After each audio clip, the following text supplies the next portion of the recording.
से बच्चे IUPAC names में कंफ्यूज रहते हैं। तो आईयूपीएसी अगर सही मतलब सही से नेम सारे समझने हैं या आप कर पाएँ बोर्ड में, उसके लिए थोड़ा सा बेसिक इसका देखना पड़ेगा। बेस जब समझ में आ जाएगा इसका, तो आप सारे ही आईयूपीएसी आसानी से कर पाएंगे। बेस समझने के लिए पहले सबसे पहले आईयूपीएसी का form international union for pure and applied chemistry. उसके बाद आईयूपीएसी में सबसे मेन क्या चीज़ें होती हैं, पहले तो इसमें 4 चीज़ें होती हैं भाई। एल्केन, दूसरा होता है एल्कीन, ALKENE एल्कीन। तीसरा होता है एल्काइन। चौथा होता है एल्काइल या एल्किल या एल्काइल, जो भी कहें। अब एल्केन को पैराफिन्स, एल्कीन को ओलेफिन्स, है ना, इसको पैराफिन्स कहते हैं, PARAFFINS, है ना। इसको ओलेफिन्स कहते हैं, OLEFINS या ओलिफिन्स कह सकते हैं। एल्काइन को एसिटिलीन कहते हैं, SACETYLENE, ठीक है, एसिटाइलिन या एसिटिलीन कह लिए, ठीक है। उसके बाद एल्काइल को YL, अच्छा इसका कुछ नाम होता नहीं है, इसको ज़्यादातर R से शो करते हैं, ठीक है। अभी बताएंगे इसके बारे में डेप्थ में। अब एल्केन जो होता है, पैराफिन जो होता है, इसका एल्केन का अपना एक फार्मूला होता है। एल्केन का फार्मूला क्या होता है, वो ये होता है CnH2n+2, ठीक। इसी तरह एल्कीन का अपना फार्मूला होता है, ये जो एल्कीन है इसका फार्मूला होता है, इसका फार्मूला होता है CnH2n जस्ट डबल। जितने कार्बन, ये C फॉर कार्बन है, H फॉर हाइड्रोजन है, ठीक है। एल्काइन का फार्मूला होता है CnH2n-2, ठीक। एल्काइल का फार्मूला क्या होता है, CnH2n+1, ठीक।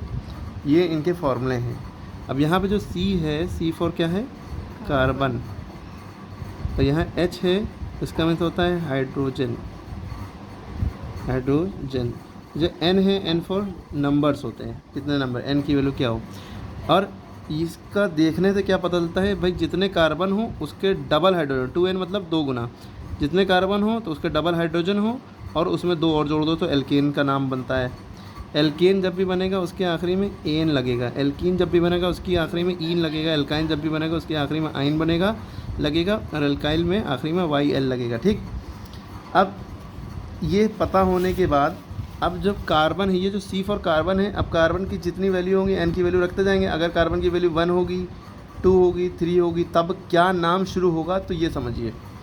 अगर कार्बन की वैल्यू 1 हो, यानी कि कार्बन अगर कितने हैं, 1 है ना, कार्बन कितना है, 1 कार्बन होगा। कार्बन अगर 1 है तो इसका नाम जो शुरू होगा मैथ से शुरू होगा। किससे शुरू होगा, मैथ से नाम शुरू होगा। बिगिनिंग जो होगी नाम की, वो मैथ से शुरू होगी।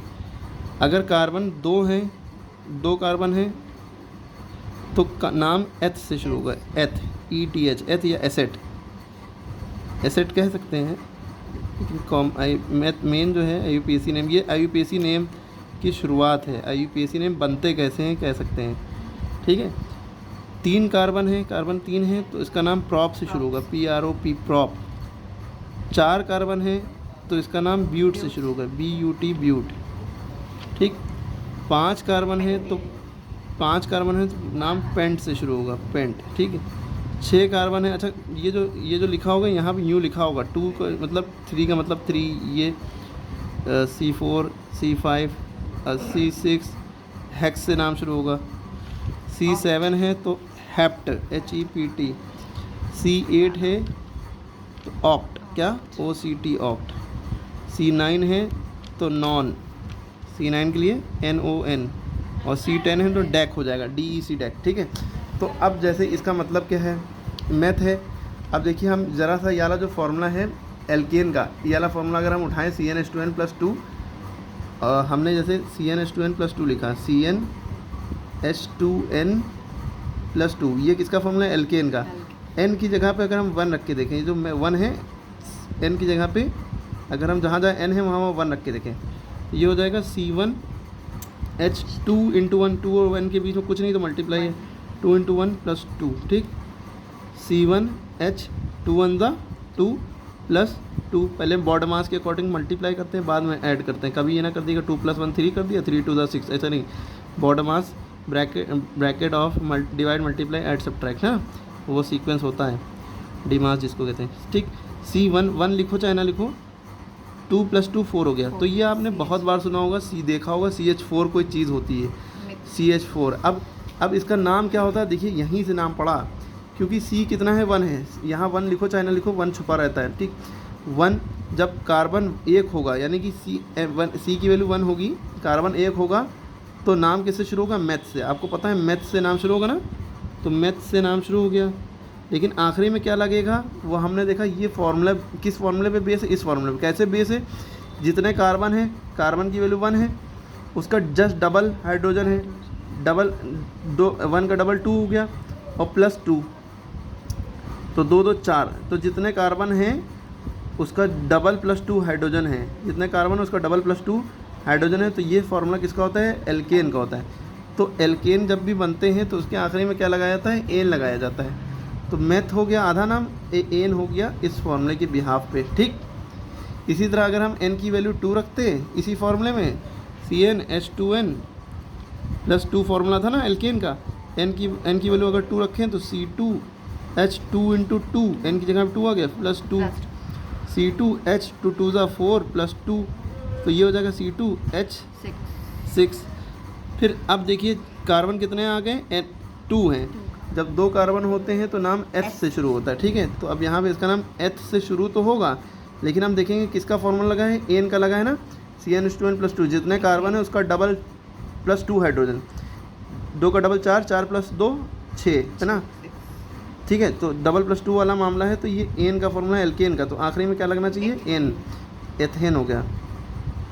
अरे समझ में आई यहाँ तक बात। इसी तरह एन की वैल्यू अब आप लोग खुद से रख के देखिए, एन की वैल्यू 3 रखिए, एन की वैल्यू 4 रखिए, एन की वैल्यू 5 रखिए, तो आपको 3 रखेंगे तो प्रोपेन मिलेगा, क्योंकि जब 3 कार्बन होते हैं प्रोपेन, 4 रखेंगे तो ब्यूटेन, 5 रखेंगे तो पेंटेन, 6 रखेंगे तो हेक्सेन, हेप्टेन, ऑक्टेन, ऐसे ही नाम बनते हैं। लेकिन ये अभी तो एन का हुआ, अभी किसका हुआ, एन का। अब ईन और आइन बाकी है और आइल बाकी है। अब हम आ जाते हैं एल्कीन पे, है ना। तो ईन, इसमें आखिरी में ईन लगेगा, है ना, एन की वैल्यू जो भी रखेंगे। लेकिन बस याद रखिएगा ईन और आइन वाले में एन की वैल्यू 1 से शुरुआत नहीं कर सकते, 1 नहीं रख सकते। आपको ये 1 2 3 लिखना नहीं होगा, वहाँ तो लिखाया आएगा, वहाँ जैसे लिख के आएगा C4H10, तो आपको पहचानना होगा भाई ये इसका क्या नाम है, इसका IUPAC नाम क्या है। तो आपको बताना होगा भाई, देखेंगे आप 4 हैं, जब C4 होते हैं तो ब्यूट से नाम शुरू होता है, ठीक है। और 4 का डबल 8 + 2 10 होता है, तो एन लगेगा, क्योंकि एल्केन का फॉर्मूला नज़र आ रहा है, ठीक है। इधर C5H12 दिखे, ठीक है, ऐसा लिखा हो, कहें IUPAC नाम इसका बताओ, तो 5 है तो पेंट से नाम शुरू होगा, ठीक है। पीछे आप देखिए वीडियो में, और 5 का डबल 10, 10 + 2 12 है ना, तो एन लगेगा आखिरी में, ठीक। इसलिए अब एल्कीन में जब आते हैं CnH2n फार्मूला होता है, जितने कार्बन है उसका जस्ट डबल हाइड्रोजन, बस और कुछ नहीं। तो अगर हम n बराबर यहाँ 2 रखें, तो यहाँ पे अगर n की जगह पे हम 2 रखेंगे, n की जगह पे 2 रखेंगे, C2H, फिर n की जगह 2 2 × 2, ठीक, C2H 2 2 = 4, C2H4 हो गया। अब इसका जब 2 कार्बन होंगे तो इसका नाम किससे शुरू होगा, H से शुरू होगा, किससे शुरू होगा, H, है ना। जितने कार्बन उसका जस्ट डबल हाइड्रोजन, तो 2 का डबल 4 हो गया ना। तो जस्ट डबल वाला फार्मूला लिख रहा है, ये फार्मूला किसका होता है, जस्ट डबल वाला, ईन का होता है ना। तो आखिरी में बस हम क्या लगा देंगे, ईन, ठीक है। 2 का डबल 4, अगर 2 यहाँ पे C2H6 होता, कार्बन 6, हाइड्रोजन 6 हो जाते हैं, यानी कि 2 डबल +2, तो क्या इथेन हो जाता है ना। इसी तरह अगर आप इसी फार्मूले में CnH2n में, ये एल्कीन का फार्मूला है ना, एल्कीन का फार्मूला है, तो अगर आप इसी फार्मूले में क्या करें, n बराबर 2, तो हमने रख दिया 3 4, चलो हम n बराबर 5 रख के देखते हैं, ठीक है। आप लोग रखिएगा बीच के, तो C5H 2 × 5, 2 और n के बीच में हमेशा मल्टीप्लाई का निशान रहता है, तो ये हो जाएगा C5H 2 5 = 10। अगर आपको ये लिखा दिखे एग्ज़ाम में, ये सब करना नहीं होगा, ये सब समझाने के लिए कहाँ से निकला ये बेस बता रहे हैं आपको। तो ये C5H10 आपको लिखा दिखेगा, तो आप 5 कार्बन देखेंगे, नाम पेंट से शुरू करेंगे, और क्योंकि 5 का जस्ट डबल 10 दिख रहा है, क्योंकि हमें पता है जस्ट डबल होगा तो आखिरी में ईन लगता है, ठीक है। और यहाँ पर C5H12 होता, C5H12 होता है ना, तो जस्ट डबल है, 5 का डबल +2 है, तो पेंट तो नाम होता ही एन लगेगा, क्योंकि डबल +2 वाला कॉन्सेप्ट दिख रहा है, ठीक है। अब हम इसी तरह आपका HW है n बराबर 3 4 6 7, आप ये रख के देखिएगा, ठीक है। तो नाम जो होंगे वो बताइएगा। इसी तरह अगर हम एल्काइन के फॉर्मूले पाएँ, किसके, एल्काइन के। तो इसका फॉर्मूला क्या होता है, अभी आपने पढ़ा CnH2n -2, ठीक। आपने ये पढ़ा भाई, एल्काइन का फॉर्मूला होता है CnH2n -2, ठीक है। तो जितने कार्बन है उसके जस्ट डबल हाइड्रोजन, उसमें से 2 घटा दो, ठीक है। ये एल्काइन का कॉन्सेप्ट है। तो हम क्या करेंगे भाई, n बराबर 1 से शुरुआत नहीं कर सकते, n बराबर 2 ही से शुरुआत करेंगे। बस एन में जो है खाली एल्केन में 1 से शुरुआत करते हैं, ठीक है। तो जब हम यहाँ पे रखेंगे C2, n की जगह पे 2 रखा, फिर H2 × 2 -2, ये हो जाएगा हमारा C2H2 to the 4 -2, ये हमारा बन गया C2H, 4 में से 2 गया 2, तो C2H2 जो हो गया ये हमारा भाई 2 कार्बन है तो H से नाम शुरू होगा, H, और डबल 2 का डबल 4 हुआ, 4 में से 2 गए, 2 बचे, तो ये यही वाला है। डबल करने के बाद 2 घटा दो उसमें से, तो ये किसका है, आइन का, एल्काइन। तो इसमें आखिरी में एथाइन लग जाएगा, ठीक है। लग गया, अरे इतनी बात क्लियर हो गई। और अभी हमने ये भी बताया था कि भाई जब 2 कार्बन होंगे तो उसका नाम एसेट से शुरू होता है, एसिड, है ना। एथ से भी शुरू हो सकता है, एसेट से भी। इसको एसिटाइन भी कह सकते हैं, एसिटाइलिन भी कह सकते हैं, ठीक है। ये हो गया इसका मामला। अब आप इसमें जो है n बराबर 3 4 5 6 7 तक रख के देखिए एल्काइन के फॉर्मूले में, और नाम बताइए उसके क्या होता है, कमेंट करिएगा। उसके बाद देखिए एल्काइल बचा, क्या, एल्काइल, इससे बहुत ज़्यादा काम बनता है। एल्काइल का फॉर्मूला होता है CnH2n +1, है ना।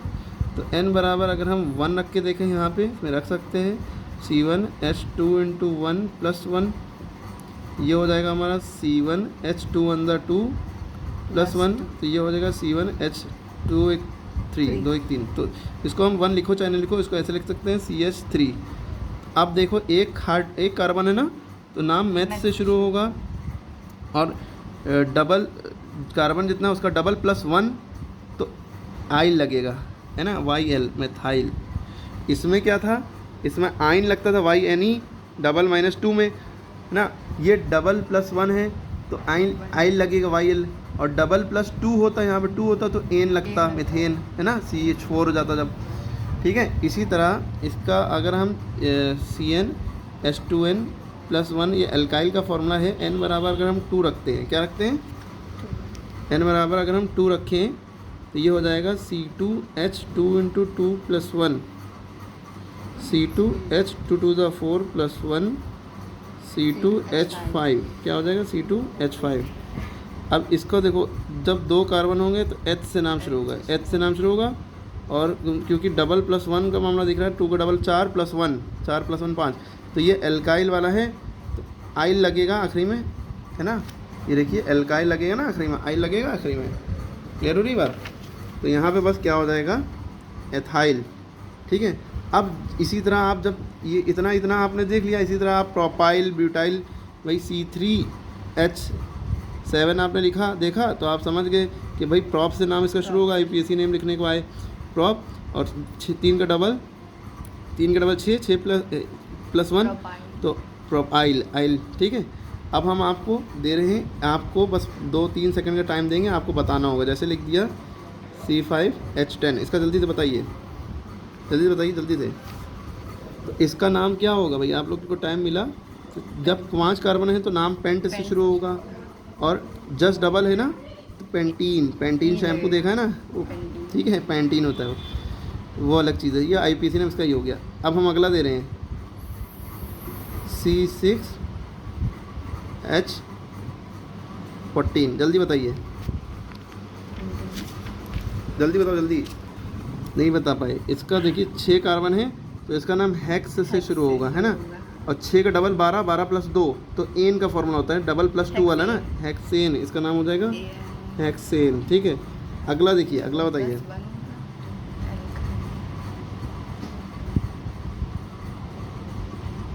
इसका बताइए क्या होगा, C4H6, भाई 4 को देखा, ब्यूट हो गया, है ना। 4 का डबल 8, 8 में से 2 गया, डबल CnH2n -2 किसका फॉर्म होता है, डबल -2, है ना, तो आइन का, तो ब्यूटाइन, ठीक है। अगर यही होता C4H10 तो ब्यूटेन हो जाता, क्यों, डबल +2 है ना, 4 का डबल 8 +2, अब बात कर लेते हैं फंक्शनल ग्रुप की। जब आपको ये सारी चीज़ें आ जाएंगी, अब इसके बाद आपको फंक्शनल ग्रुप पता होना चाहिए। फंक्शनल ग्रुप कहते हैं जैसे कहीं आपको OH लगा दिखे किसी के आखिरी में, तो आप समझेंगे ये एल्कोहल है, ये एल्कोहल है, ठीक है। इसके लिए आप आखिरी में ऑल लगा देंगे जब IUPAC नेम बनाएंगे। CHO आपको लिखा देखिए कहीं, ये एल्डिहाइड है, इसका नाम क्या हो जाता है, एल्डिहाइड, तो इसके लिए आप क्या लगा देंगे, अल, ठीक है, ये अल इसका, ठीक है। COOH आपको कहीं लिखा दिखे तो ये कार्बोक्सिलिक एसिड होता है, कार्बोक्सिलिक एसिड, ठीक है। इसके लिए आप क्या लगाएंगे, इसके लिए आप ओइक एसिड लगा देंगे, ओइक, ठीक है। इसके लिए सब याद रखने पड़ेंगे, IUPAC नेम लिखते टाइम ये करते हैं। इसके अलावा CO, आप खाली CO दिख जाए तो कीटोन होता है, कीटोन, ठीक है। कीटोन के लिए ओन लगता है, ठीक है। इसी तरह NH3 इसके लिए अमीन होता है, अमीन, ठीक है। अमाइड इसके लिए शायद लगता है, आप देख लीजिएगा, ठीक है। और इसी तरह के बहुत सारी चीज़ें जो सबसे ज़्यादा इंपॉर्टेंट है, बस यही 2 हैं और ये 3 है शुरू के, बल्कि 4 ही शुरू कह सकते हैं, ठीक। अब देखिए OH कैसे लगा होगा, जैसे आपको कभी लिखा हुआ दिख जाएगा C2H5OH, ठीक। अगर हम OH को छुपा लें तो अभी आपने पीछे पढ़ा ये C2 है तो H से नाम शुरू होगा, किससे नाम शुरू होगा, H, है ना। और डबल प्लस 1 दिख रहा है, 2 का डबल कितना हुआ, 4, 4 प्लस 1 किसका होता है, डबल प्लस 1, अरे डबल प्लस 1, ये देखो, ये देखो, डबल प्लस 1 जितना है ना उसका डबल प्लस 1, ठीक है। जैसे ये देखो एथाइल है ना, डबल प्लस 1, 2 का डबल 4, 4 प्लस 1 कितना हो गया, 5, है ना। तो ये एथ हो गया, एथाइल हो गया इसका नाम। और OH लगा है तो भाई OH जिसमें लगा होता है उसको एल्कोहल बोलते हैं, एथाइल एल्कोहल, ठीक है, एल्कोहल कह दिया, ठीक है। लेकिन ये इसका कॉमन नेम हुआ, ये इसका क्या हुआ, कॉमन नेम। लेकिन अगर एग्ज़ाम में तो ये पूछा जाता है IUPAC नेम, तो इसी का IUPAC नेम क्या होगा, वो देखिए, एथाइल है, एथ से नाम शुरू होगा, 2 कार्बन है तो एथ, अब एथाइल एल्कोहल इसमें कह दिया। लेकिन जब हम इसको OH के लिए ऑल लगता है ना आखिरी में, तो इथेनॉल, इसमें ये नाम हो जाएगा IUPAC नेम, ठीक है, इथेनॉल, ये याद रखना है आपको। हालांकि एथाइल का है ये, लेकिन जब हम फंक्शनल ग्रुप का IUPAC नेम लगाते हैं तो जब लिखते हैं तो इस तरह से लिखते हैं, एथेनॉल, ठीक है। अगर ये होता है C2H5CHO, अब आपको पता है CHO जब लगा होगा तो एल्डिहाइड है ना। अगर इसका कॉमन नेम लिखेंगे तो ethyl aldehyde, ethyl, acetyl aldehyde भी कह सकते हैं, एथिल एल्डिहाइड, एसिटल्डिहाइड भी कह सकते हैं, ठीक है। लेकिन IUPAC नेम इसका क्या होगा, अगर हम पूछे तो IUPAC नेम इसका होगा एथेनल, NaL, नल। इसी तरह फॉर्मल्डिहाइड आपका बहुत ज़्यादा इंपॉर्टेंट है, SCHO। देखिए जब किसी का नाम H से शुरू होता है तो उसके नाम में शुरुआत में फॉर्म लगता है, ठीक है। और ये CHO तो होता ही है, CHO एल्डिहाइड का, तो इसलिए फॉर्मल्डिहाइड हो गया, ठीक है, EHYD, ठीक है। और इसको ऐसे भी लिखा जा सकता है CHO को CH2O, क्योंकि देखिए एक H ही है, एक H ही है, CH2O, तब भी यही नाम, ठीक है। इसका अगर हम कहें IUPAC नेम क्या होगा, ये तो इसका कॉमन नेम है, ये सब कॉमन नेम है जिसमें पूरा एल्डिहाइड और ये सब लगे, ये कॉमन नेम है, ठीक है। IUPAC नेम इसकी का बताओ, एग्ज़ाम में आता भी है। तो एक कार्बन है तो मेथ से नाम शुरू होगा, मेथ। और CHO के लिए भाई क्या लगता है, अल, है ना। तो पहले हमने लिखेंगे मिथेन नल, बहुत सी बुक में मिसप्रिंट होता है, यहाँ पे नॉल लिखा होता है, वो गलत होता है, मिथेन नल होगा यहाँ पे, ठीक है। इस तरह से आपको IUPAC नेम समझने हैं, ठीक है। जैसे अभी आपको एक और एग्जांपल दिखा है, शायद कन्फ्यूज़न आपको, जैसे आपने मीथेन का क्या होता है, CH4 मीथेन का होता है, CH4 का क्या होता है, मीथेन नाम होता है, मेथ, एन, क्यों, एक कार्बन है तो मेथ से नाम शुरू, एन डबल प्लस 2। लेकिन जब हम इसमें फंक्शनल ग्रुप लगाते हैं तो एक कम हो जाता है, एल्काइल ग्रुप लेंगे लेकिन नाम एन ही का लगाएंगे, CH3OH, देखो इसी को मिथेन ही लिखना है, ठीक है। लेकिन मेथाइल है, अगर हम इतना देखें तो मेथाइल है, लेकिन जब OH लगा है तो ये कवर कर लेगा, मिथेन ही होगा, लेकिन ई नहीं लगाएंगे और OH के लिए ऑल लगा देंगे, मिथेनॉल। ये बहुत समझने वाली है, कंफ्यूज ना होइएगा, है तो ये मिथेन, लेकिन जब हम मिथेन और फंक्शनल ग्रुप लगाते हैं तो मिथेनॉल हो जाएगा, ऑल हो जाएगा, ठीक है। अगर हम यहाँ पे ये कर देते CH3CHO फिर ये मेथाइल है, अगर इतना देखें तो मेथाइल है, वाई एल्केन एल्काइल का, लेकिन जब फंक्शनल ग्रुप लगता है तो ये एक कार्बन है मेथेन तक लिखेंगे, ई नहीं लगाएंगे, अल लगा देंगे क्योंकि CHO के लिए अल लगता है। हाँ, अगर ये होता है CH3 COOH, फिर मैथ ही लिखेंगे, एन तक लिखेंगे, और ये होगा मिथेनोइक। एक मिनट, कुछ गड़बड़ है, कुछ गड़बड़ है। देखिए हाँ, गड़बड़ी हुई है, ध्यान से देखिए। यहाँ पे देखिए एक कार्बन था तो मिथेनॉल हो गया OH की वजह से। यहाँ पे 1 और 2 कार्बन हो रहे हैं तो ये मिथेनॉल नहीं होगा, इथेनॉल होगा। 1-2 कार्बन होंगे, H से नाम शुरू होगा, इथेनॉल। मिथेनॉल तो ये है जहाँ पे एक कार्बन है तो मिथेनॉल हो गया, ठीक है। इथेनॉल का CH3 CHO, इसको लिख सकते हैं C2H4O C2, देख लिए, बस ऐसे ही लिख सकते हैं, ठीक है। इसी तरह एक कार्बन यहाँ है, 2 कार्बन यहाँ, 2 कार्बन होंगे तो H से नाम शुरू होगा, किससे शुरू होगा, एथेनोइक एसिड। देखिए, लेकिन इसका असली नाम, कॉमन नेम बहुत मशहूर है, वो उसको कहते हैं एसिटिक एसिड। ये एग्जाम में आता भी 100%। एसिटिक एसिड, एसिटिक एसिड को सिरका कहते हैं, ठीक है। सिरका जो आप खाते नहीं हैं, बहुत फ़ायदा करता है सिरका, खाना सुन्नत भी है। सिरका CH3COH, ठीक है। लेकिन इसका IUPAC नेम इथेनोइक एसिड, ठीक है, ETHANOIC, ठीक है। इसी तरह से आपको IUPAC समझ में आ जाएगी। पीछे की वीडियो पॉज करके दोबारा 13-14 देखें, बहुत अच्छे समझ में आ जाएगी। लेकिन जो होमवर्क दिए वो ज़रूर करें, ठीक है। लेकिन आपको एग्ज़ाम में कैसी दिखेगी, ऐसे दिखेगी CH3 C और CHOH, इस तरह करके दिखेगी। तब जब भी इस तरह के हो तो आप ये C गिन लीजिएगा, 1-2 C हैं, H से नाम शुरू कर दिए है ना। इसी तरह से आखिरी में देखिए इथेनॉल OL लग जाएगा, इस तरह से करिएगा, ठीक है। गिन लीजिएगा कार्बन, अपने आप आसान लगने लगेगा। एक चीज़ और देखिए, जब कभी C6H6 दिखे तो ये बेंजीन होता है, BENZENE, बेंजीन, ठीक है। बेंजीन के बेंजीन रिंग होते हैं, इसमें एरोमेटिक कंपाउंड होता है ये, और इसमें अरोमा की स्मेल आती है, AROMA, अरोमा, ठीक है। बेंजीन C6H6, और फिनाइल जो होता है, फिनॉल C6H5OH, इसका फॉर्मूला होता है। टॉल्यून का फॉर्मूला होता है C6H5, टॉल्यून का फॉर्मूला आप कमेंट करके बताइए, हर चीज़ नहीं बताएंगे, ठीक है। बाकी देखिए, आप लाइक करें, शेयर करें, सब्सक्राइब करें, दूसरों को बताएं। Thank you.